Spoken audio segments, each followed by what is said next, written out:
does it tell us? Well, that tends to be the tipping point with Trump. If he feels like there is someone there who is pushing their own agenda, who is trying to promote themselves over him, that is when turns on them. And he has increasingly come to believe that about Steve Bannon. There have been different moments in the young presidency where that has happened, when Bannon has been on the cover of Time magazine, when he very clearly participated in a new book that focuses on his role. Even when Saturday Night Live started talking about President Bannon, those things, Trump really internalizes them. But there has just been a real sense that this, even though Trump won't say this publicly ever, there has been a sense in the West Wing and in the Oval Office that this has not been going well. And the fact that Reince is gone, that the Scaramucci hire was so short-lived, and that Bannon is out, I think three comms directors is a reflection that he is searching for the right combination of people in this White House to get this on track. Trump wants to be successful. I want to say, in a week like this, where we talked about the Confederate monuments and so on, the fact that the person who said, I'm the, my website,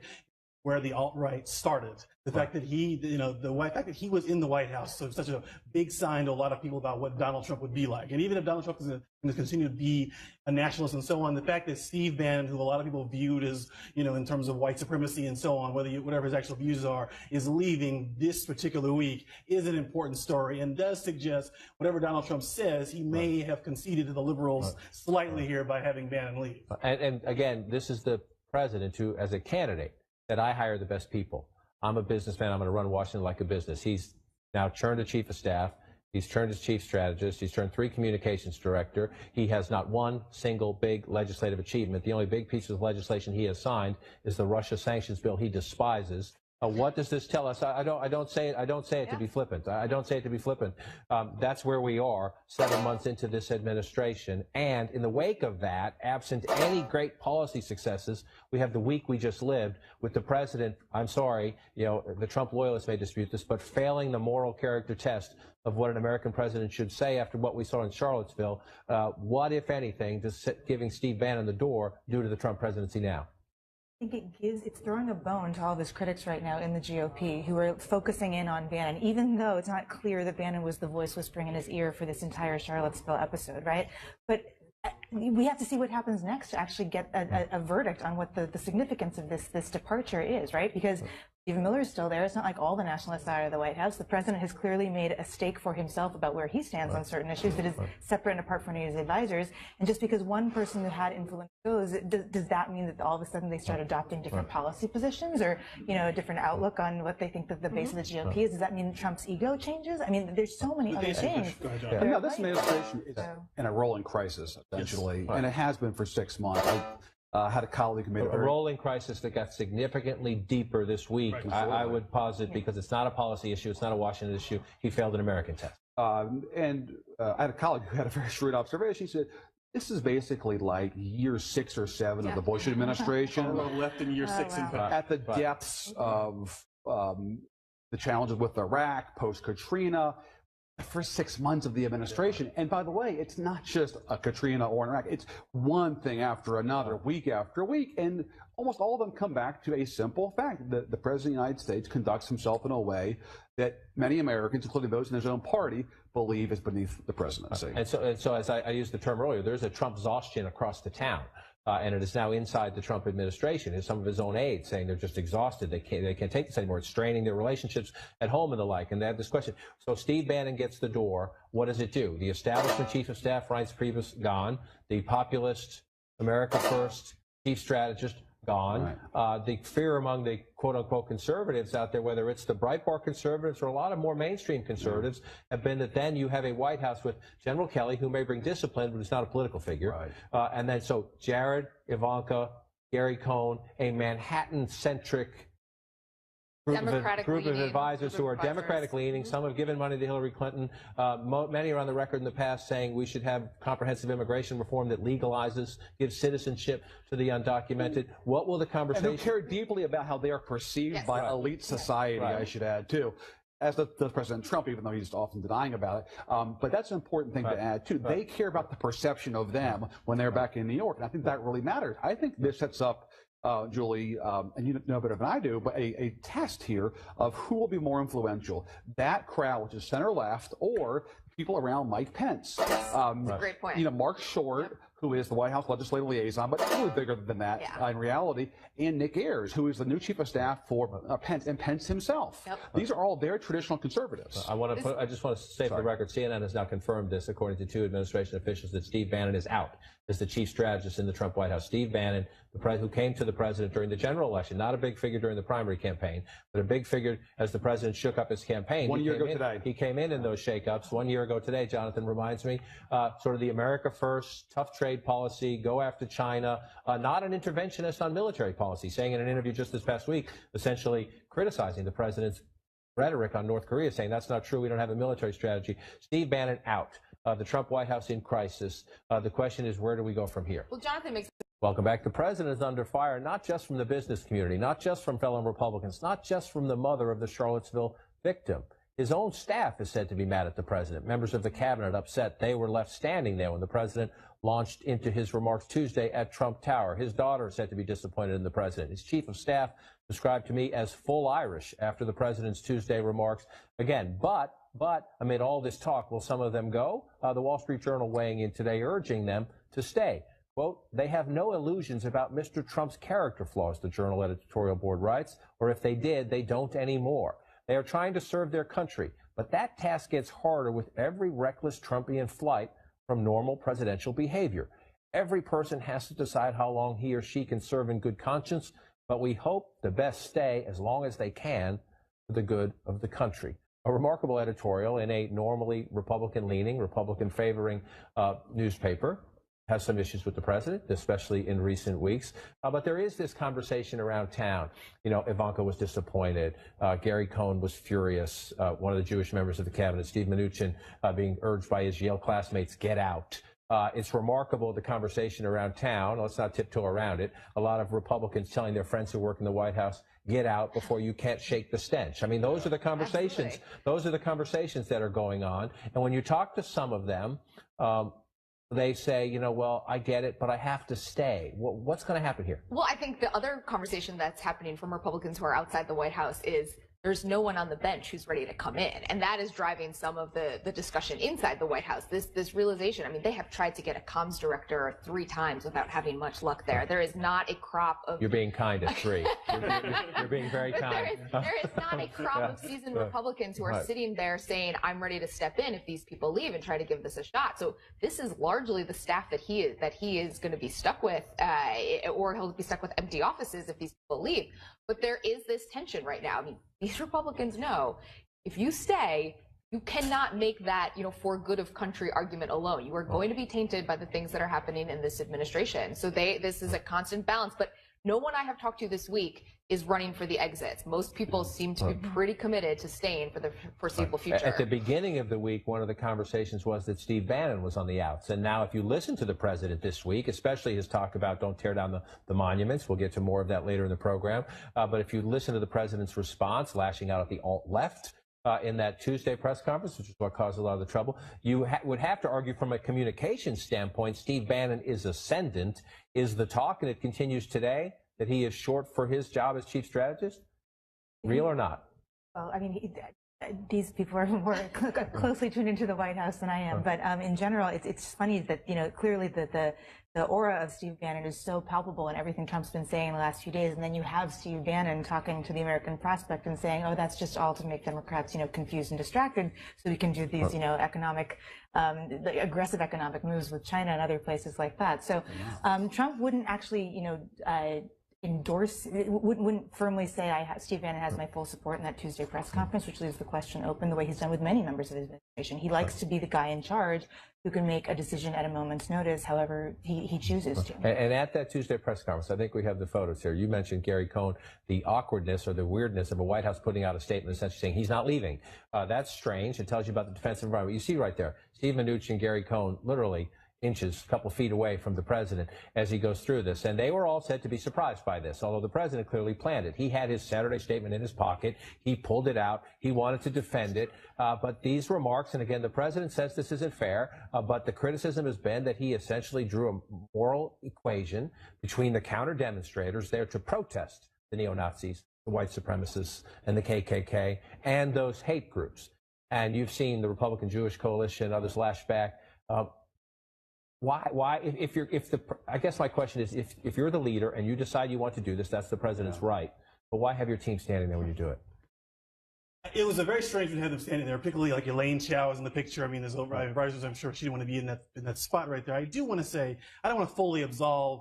Staff may want to maybe outrage and want to stay. At the same time, the cynical view would be maybe Gary Cohn must be Fed chair, and that's why he's staying, not because he has he's trying to like save the country. Yeah. Like I think we talk about General Mattis or the national security thing. I think there is some kind of patriotic impulse there. On the domestic side, there's a lot of senior advisors who, if they're that outraged, Donald Trump clearly can speak and communicate on his own without asking for any advice. And so I think also, but in terms of Bannon, whether Bannon leaves or not, I think this week showed the sort of lead nationalist voice in the White House is Donald Trump, not Steve Bannon. It's the president. Yeah. But what does it say 7 months in? We had Reince previously, General Kelly come in. Apparently it's harder to get access to the president. There's more order and more routine, normal structure in the White House, but the president is still the president. Your colleagues in the New York Times writing this on Wednesday. Mr. Trump's venting on Tuesday came despite pleas from his staff, including his daughter Ivanka Trump and her husband Jared Kushner. Instead of taking their advice to stop talking about the protest, the president eagerly unburdened himself with what he viewed as political correctness in favor of a take-no-prisoners attack on the alt-left. That's to your point as well. The president is the president. Can we just stop any conversation that whether this person leaves or this person comes, that this is going to change? Yes, we can stop that conversation because it doesn't make an impact. And to your earlier question about why did the president have to have his advisors there, I thought about it. He was very singularly focused in the aftermath of Charlottesville and the media criticism and the Republican criticism of his initial statements. I don't want to psychoanalyze too much here, but I would doubt that he was really concerned about the impact on Gary Cohn or Steve Mnuchin or Elaine Chao to be standing up there with him. We're laughing because this is not new and it's not a surprise. But it's Leadership 101. Yeah. Leadership 101. If you're going to take a risky stance, you don't drag people down with you. People who serve you loyally. Surprised. Watch their body language. Look like they did not. I don't know. Maybe they should have been surprised. They know who they're working for, but they all look surprised. But Perry's right here. This is a sort of fascinating mix of old-fashioned political ambition and the human ego combined with, some sort of impulses towards serving the country and trying to, frankly, protect the country at a really uncertain time. And, it's both of those things, I think. And in some folks, there's more of one than the other. But it's a fascinating dynamic where I think a lot of people are appalled that their friends or former colleagues are in this capacity. Yeah, there are others who say, look, I don't like it, but I'm glad that they're there. Well, that's the stunning part. And again, it becomes so common and casual, we tend to just gloss over it. But people saying it's good to have those people around the president because we can't trust the president or the president's too erratic, that part is kind of stunning. Everybody hold the thought. We'll continue the conversation. Up next, though, a shift, international news, big international news, the intense manhunt and growing investigation into those terror attacks in Spain. Welcome to Inside Politics. I'm John King. Thanks for sharing your day with us. A two-front terror investigation now underway in Spain. 5 men in fake suicide belts shot dead in one incident. An urgent manhunt for the driver who mowed down dozens in the heart of Barcelona still underway. Plus, new fault lines in the debate over Confederate monuments and statues. The president says it's foolish to tear them down, and his chief strategist brags Democrats will pay a price for erasing history. It's not just a question of statues. These have become totems for the alt-right, the white supremacists, and now we've got it into a new conversation. And stunning fallout from Charlottesville. Republican lawmakers question President Trump's moral compass and his basic grasp of the job. The backlash is only growing. Now, this stinging rebuke from Charlottesville victim Heather Heyer's mother. Susan Bro says she has not yet spoken to the president about her daughter, and now she will not. At first, I just missed his calls. The first call, it looked like actually came during the funeral. I didn't even see that message. There were 3 more frantic messages from press secretaries throughout the day, and I didn't know why. That would have been on Wednesday. And I was home recovering from the exhaustion of the funeral. So I hadn't really watched the news until last night. And I'm not talking to the president now. I'm sorry. after what he said about my child. And it's not that I saw somebody else's tweets about him. I saw an actual clip of him at a press conference equating the protesters like Ms. Heyer with the KKK and the white supremacists. With us to share their reporting and their insights, Julie Pace of the Associated Press, Jonathan Martin of the New York Times, Harry Bacon of 538, and Karen Demersion of the Washington Post. Busy hour ahead. To Spain in a moment for the latest on the terror investigations. One American now confirmed to be among the 14 killed. And President Trump headed to Camp David this hour. He's meeting with his national security team and trying to settle a fierce debate about U.S. troop levels in Afghanistan. First, though, the mounting toll on the president because of his response to Charlottesville. You can't wash this one away by shaking my hand and saying I'm sorry. Is there something, though, that I'm not forgiving for that. Is there something, though, that you would want to say to the president?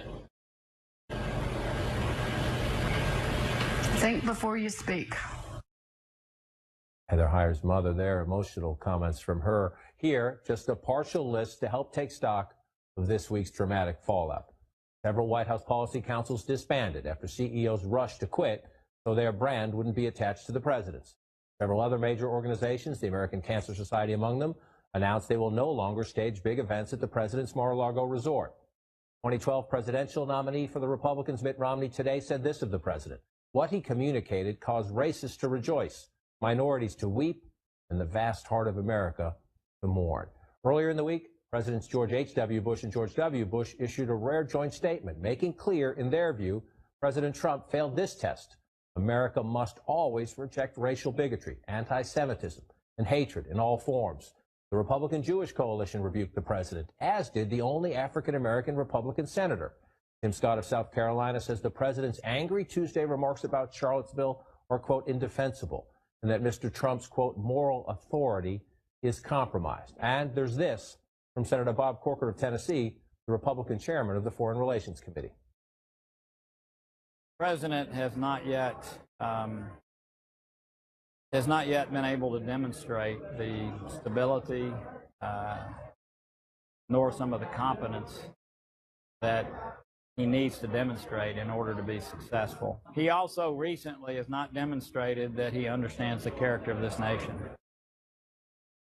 Again, that was just a partial list. Where are we as we close this work week? I mean, you have, if you look from Susan Bro, Heather Heyer's mother, a private citizen now dealing with grief after this incident, to the Republican organizations, to the business groups running from the president. He ends the work week as the pariah president, does he not? He does. He's increasingly isolated. He's increasingly isolated within his own party. The sentiments you heard from Senator Corker are sentiments that you have heard versions of from Republicans for quite some time, but to have a senior Republican senator who has tried to work with this White House, and I think that's important to note. This is not a senator like a Jeff Flake or a Lindsey Graham who has been pretty openly opposed to the president on numerous issues. Senator Corker was considered for vice president. He was considered for Secretary of State. He has tried to work with the White House. For him to be coming out expressing that type of rhetoric publicly, I think is a turning point here in terms of the way Republicans are thinking about their relationship with the White House going forward. I think the same with Senator Scott. Again, Senator Corker, Senator Scott, not among those. You're watching the president there on his way to Camp David, just landing, I believe that's Hagerstown, Maryland. Not among those who rushed every fire, and not to criticize the senators who feel they need to be part of every story, but they don't. They're people who don't seek the limelight. In Senator Scott's case, I think he feels some special need to do this. A, he's from South Carolina. B, he's the only African American. But to say a president lost his moral compass, does not have the moral authority to lead the country, I mean, that's much bigger than just he blew Charlottesville. And I thought this week, the people in Washington who are criticizing him, we've heard some of that. We have new people doing it this week, I would say. An everyday citizen whose daughter just died saying, I do not want to hear from the president. I do not want to talk to him. I will not talk to him. Presidents of every party are usually come at moments like this are encouraged to go to the funeral, to speak to the family. And the fact that, you have all these people who are regular citizens, people who run businesses, people who are on arts councils, people who do not want to be associated with the president, don't want to be near him. That's a profound thing. That's going to affect, that changes the job in some ways. The president's usually the leader of everyone, and he can't lead everyone if people don't want to be around him or be in the same room with him. I don't want to minimize the news of this week, which by any measure is remarkable given the fact that you've got major institutions in American life whether it's the U.S. Senate or whether it's large American corporations who are basically condemning the sitting president. But to what end? To what end? This has been a 2+ year story that all of us have lived and covered. When he announced his candidacy, I recall in the aftermath, companies like Macy's, for example, pulled their Trump, where there was a corporate backlash for a few days there that was front page news after he talked about Mexicans being rapists in his announcement speech. Well, guess what, John? He became the Republican nominee for the presidency, and then he became the president of the United States after that happened. So to what end? What is going to happen? What is the action? And that's what I think is the story now. These folks on the Hill, the congressional Republicans, are they now willing to do something besides one-off tweets and statements and comments and actually confront him in any real way? I think that is a defining question, if not the defining question about the political fallout, in the sense and that is my question, in the sense that he was a candidate beforehand. I'm not excusing things, but he was a candidate before. He's the president now. Right. And you had a national tragedy where people expected him to be all-American president. Not a Republican president, not a Trump-based president, but all Americans president. And the fact that Susan Bronaugh says she won't even take his phone call, that sort of puts up a roadblock to one of the ways he could try to put this behind him. Whether you agree or disagree with what he said, Tuesday in that angry press conference at Trump Tower, if he could have arranged, this weekend, next week, a phone call or a White House meeting with her at some point, that could have been a page turner. Yeah. Now it looks like that option's gone. Right, and this is a measure of the adage too little. Late. I mean, perhaps if he had taken a different stance at the outset, or even as late as Monday, this would have been a different story, and she would have been more willing to pick up that phone. But now she's not. And I think that in a way, the point at which this becomes so personally an affront, that what the president says becomes a personal affront, not just to Susan Bro, but also to members of Congress, can kind of go towards answering your question, which is that Trump has shown himself in the many different comments of this week, and granted it was not the main event. The main event was Charlottesville. But anybody who criticized him in a forum that he didn't like, he went after directly. He went after McCain directly about his health care votes. He went after Flake directly. He went after Graham directly. At a certain point, this gets old. And remember, we're coming into this event having just been through the healthcare debacle, where Republicans started to show that they are not willing to go and track with the president on absolutely everything. So this was a very bad thing to happen in a personal capacity on top of that political policy experience, that if he continues to hammer at people individually when they are saying, no, I have the moral high ground on this, he continues to pull them down into the mud with these tweets, they're going to stop potentially being willing to play ball with him on other things going down the line, especially because he's not dissociating. But to that point, Rich Lowry, writing in the National Review, I want to say this. He says this: he is slip sliding toward a crisis of legitimacy. That is the significance of the discussion of his business councils. It's not unthinkable, should this trajectory continue, that a time could come when some Republican office holders refuse to visit the White House. That's your question. Yeah. That's your question. What is this just this is how we have to react for a few days, and then we hope this goes away and we stop asking? Or because this wasn't about politics, this was an American moment. And yes, it's about race. Yes, it's about hate groups. But it's not a Washington story. It's an American story. And the president failed the test. Does that make it different? I think it could. I think it depends upon what more he says here in the days to come. I think if he repeats what he said last week, or the second press conference, I think it's going to make it very hard for folks on the Hill to keep working with him. If he just kind of moves on and the press and the country collectively move ahead with whatever the next issue is, terrorism or what have you, then I think that we probably, like everything else in the last 2 years, we just move on. So I think his conduct will drive lots of that. But you said fail the test. I am just staggered that the president would not call the mayor of Charlottesville, would not come to the funeral, would not have anybody come to the funeral. This is politics 101. This is leadership 101. And to not do that, and then to say what he said about those who are marching with Nazis and Klansmen in Charlottesville being fine people is extraordinary, and it's just hard to comprehend. And so that's why you have these conversations. It is stunning when you talk to leading senators, even some Trump cabinet members, people around the town. I've been in this town for 30 years. I've never heard anything like this, where they talk about, well, if he doesn't want the job, he shouldn't have it. How could he not have sensed that he should have stepped up to this moment? Where are the people around him to kick him and make him step up to this moment? The conversations are stunning about this. Look at these magazine covers: The New Yorker, Time, The Economist. This is the president of the United States. A KKK hood as a bullhorn, a KKK hood as a sail. The salutes. I mean, this is the national and international conversation about the president of the United States. And it's upsetting. I mean, I think that as Americans, you don't want to be having this kind of conversation about your president, no matter what party that they are from. This is an uncomfortable conversation to have. I think inherently Americans want their presidents to succeed, even though politics is so much part of that debate about the presidency. I think Americans generally want to respect and like their president. Want to look to their president in these kind of moments. I remember covering Obama after the horrible shooting in Charleston and talking to a lot of Republicans in South Carolina, an overwhelmingly Republican state, and the appreciation they had for what Obama did in the aftermath was so profound. And the Republican governor, Nikki Haley, as well, at that moment, handling that crisis as a governor of everybody or a president of everybody. What does it tell us? And he's not the first, but this is earlier today, the Secretary of State, a Trump cabinet member. What does it tell us that members of the Trump cabinet, without being asked a question, feel they have to start an event by saying this? We all know hate is not an American value. We do not honor nor do we promote or accept hate speech in any form. And those who embrace it poison our public discourse, and they damage the very country that they claim to love. We condemn racism, bigotry in all its forms. Racism is evil. It is antithetical to America's values. What is behind this? That if you don't believe, if you don't like what the president said, let us say it. I feel I need to say it because I don't want to be tainted with the Trump brand. That's what is this? That's what I think there's a lot of people who, Ivanka, Mike Pence, all who won't criticize the president, all who want to go out of their way. We're now at Friday. I knew Rex Tillerson was opposed to racism probably last Friday, but I really, the fact that he's saying it today shows he does not, he wants to have reputation for himself after this is over. We've had Gary Cohn, people close to him say he's outraged. I think that's what you're hearing is from that. I just want to say one thing about Jonathan said is that the idea that tax reform, for example, I assume the Republicans will vote with Trump on tax reform issues like that. I know it's hard to look ahead, but March 2019, does John Kasich or Mitt Romney or somebody say this cannot be the Republican Party and I need to go challenge this man immediately in the primary? I think the chances of that went up by a lot, I would argue, this week.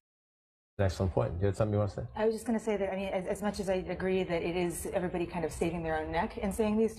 I'm sure the president doesn't care about this, but Al Gore has one word piece of advice for President Trump. Here it is. If you had to give Trump one piece of advice, what would it be? Resign.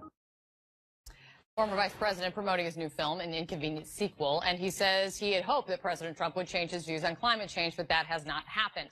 Joining me now to discuss not climate change, but the state of politics right now, Patrick Murphy, former Democratic congressman from Florida. Congressman, it's great to see you. Thanks for coming in. The snappy one-liner, clearly no indication whatsoever that the president is considering that. What Al Gore said, is that constructive? Is that helpful? Interestingly enough, I've heard a lot of people starting to talk about that there might be an opportunity for this president to start to save some face, to save his family's name, even to save, his business empire. So while it's funny and a good punchline, a guy as narcissistic as Donald Trump, you just wonder what he could say. If this is ever realistic, probably not, but he might want to save a little bit of face at some point. But Congressman, I would place a large wager of $1 with you that he will not be resigning. I think the real question is, will he make 4 years? Right? How does that unravel? Is it really a 4-year term? Is he going to be impeached? What happens along the way? If it continues at this pace, this country is going to be a mess. Let's talk about what's happening along the way. Let's talk about what's happening right now. A lot of Republicans are coming out to speak out against what the president said. Bob Corker questioning the president's competence. Tim Scott saying that he's compromised his moral authority. And the man that you ran against, Marco Rubio, a string of tweets, he said this. Mr. President, you can't allow white supremacists to share only part of the blame. He said even a lot more. He was one of the first to call the president out by name. Do you give Marco Rubio credit? Of course I do. But the broader question and conversation here, only I think over a dozen, Republicans have come out and really gone after President Trump on this. There's over 200 and some in the Congress. In this day and age, it shouldn't be an act of bravery to speak out against racism. We must go a step further and actually call out the president and then introduce legislation that does something about this. I think Americans really expect more from our president, who should be the moral compass, the moral leader, in this conversation. And you're calling on more Republicans to speak out. Folks that have also not spoken out very forcefully at the president, Barack Obama and Hillary Clinton. Did they? Well, look, they have their own, I guess, things to debate internally. President Obama has been. Congressman. No, well, they're in office, right? President Obama and Secretary Clinton aren't in office right now. They are being intentionally quiet right now. But if you're talking about a moral compass on this issue, you don't But think can you want to hear imagine from the Barack conversation? Obama? President Obama would have to speak out every 10 minutes about this president. It would be exhausting Right, for but the he poor said guy. in his final press conference before he left that he, the kind of tradition of letting go away quietly and let the new president be, he would abide by unless it reached to a level where there was the moral, something like the moral compass of the country was in question. This does not raise to the level of it. Oh, well, of course it does, and I'm sure he's internally quite upset and saving his big come out, I would say, at some point to really lay out a litany of issues that he has a problem with this president. But I'll tell you, from being in Congress for 4 years, our country does face a moral crisis. There are far too many members of Congress on both sides of the aisle that are continuing to put their party in front of their country. I've spoken to Republicans at numerous events for the last several months that don't like President Trump, right? They'll tell us if we're sitting here, we don't like this guy, but they continue to put their party in front of what's best for the country. Speaking of party, I know I've seen a lot of reports that you're fundraising again. Are you thinking about running again? No, I'm not. I'm not rushing it. I'm enjoying the private sector. I enjoyed public service, but Is that a never? going to take a break. Not yet. Not right now. Not this cycle. Maybe at some point I will. I don't have the bug right now. What President Trump is doing to me is making a mockery of the whole system. As much as I want to get back in and fight, I think I can do more in the private sector right now and then find the right time. Thanks for coming in. I appreciate the time. Yes, thank you. Thanks, Appreciate it. Coming up, a shocking, violent arrest caught on video. An officer slamming an unarmed black man to the ground and repeatedly punching. James Murdoch, the CEO of 21st Century Fox and the son of one of President Trump's close friends, is speaking out against the president over his response to the Charlottesville attack. In an email to friends obtained by CNN, Murdoch writes this: "What we watched this week in Charlottesville and the reaction to it by the President of the United States concern all of us as Americans and free people. I can't even believe I have to write this. Standing up to Nazis is essential. There are no good Nazis or Klansmen or terrorists. Democrats, Republicans, and others must all agree on this, and it compromises nothing for them to do so." James Murdoch also says that he is now pledging $1 million to Anti-Defamation League in response to all of this. Joining me now to discuss, Jonathan Greenblatt. He's the CEO, National Director of Anti-Defamation League, and also the Democratic Mayor of Austin, Texas, Steve Adler. He is joining us as well, the mayor right there. Great to see both of you. Jonathan, first you, on what I was just talking about Murdoch. He's announced this pledge to your organization. That's a lot of money. But at the same time, do you have any concerns? Over that money, given that his family owns Fox News, the channel that has been a platform that has defended President Trump, some of President Trump's remarks? Sure, I understand the question, Kate, and I understand the concern. When I spoke to James yesterday, he reached out to me and said that he and his wife, Catherine, were so upset, so moved by what's been happening over the past week, they felt compelled to make this gift. And look, in the Jewish tradition, we believe this idea of tshuva, or repentance. So I don't think he's responsible for every stray comment, for every piece of content. I mean, he's said in response to all this, he thinks that the president's already set the record straight, that there's no problems with it. Well, to be frank, I mean, as James said, as I've said, there are no fine people among the Nazis. And just because you had legal permits doesn't give you moral permission to march and cry, "We will replace you," to the Jews, to chant slogans lifted from Nazi Germany propaganda. So to be perfectly honest, the record isn't straight, and we've got work to do as a country to reconcile and come back together. Is that part of your conversation with you? You better believe it. So again, we're going to use those resources and the $1 million that Tim Cook from Apple gave us yesterday as well to invest in fighting hate, through content in classrooms, through training of law enforcement, to protecting the First Amendment. There's good work to do. Mayor, you're joining forces with Jonathan, with the Anti-Defamation League, along with, I think the latest count was some 200 mayors from across the country, signing a compact to fight hate, fight extremism, fight bigotry. How do you do that? Well, I think there are a lot of different ways you do that. And then first is to really stand up and be really, really clear. For mayors, this is not a political or partisan issue. This is the work we do every day. We can tell the difference between the good guys and the bad guys. There are only two sides to racism. the right side of history and the wrong side of history. And I think that governments and leaders need to be very strong and very straightforward on that. So the compact talks about being very clear about the message. It talks about educations and schools for our children, about respect and tolerance and anti-hate. It's talking about keeping the public safe and in a way that protects First Amendment rights. It is talking about hate crimes, enforcement, and education.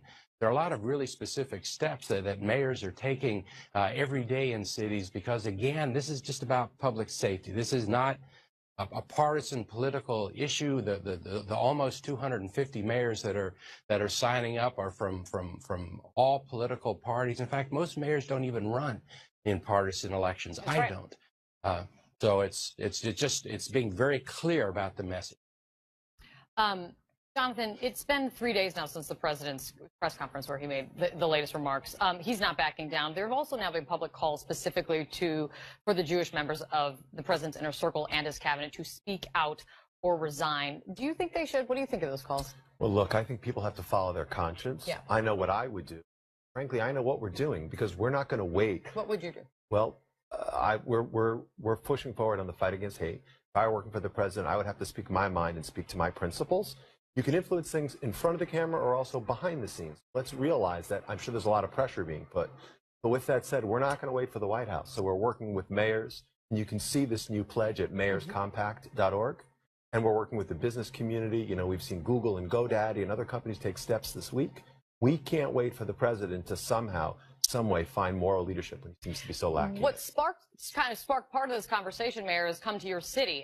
You're debating right now to remove a Confederate symbol from your city, renaming the Robert E. Lee Road in Austin. You support the move, but how does that play into this compact? How does that fight the hate that you want to fight against? Well, I think it's just a way to send a really strong message. I mean, there is no place for hate. This is not a gray area. This is a right and wrong kind of discussion. And I really think that cities and mayors are standing up to be very, very clear about what is right and what is wrong, to provide that kind of moral message that quite frankly, I think our communities are looking for. So here in Austin, yes, we're looking at that issue because it's an important part of the conversation. There is so much we should be celebrating that we don't need to celebrate a past that includes racist or segregationist tendencies. And we have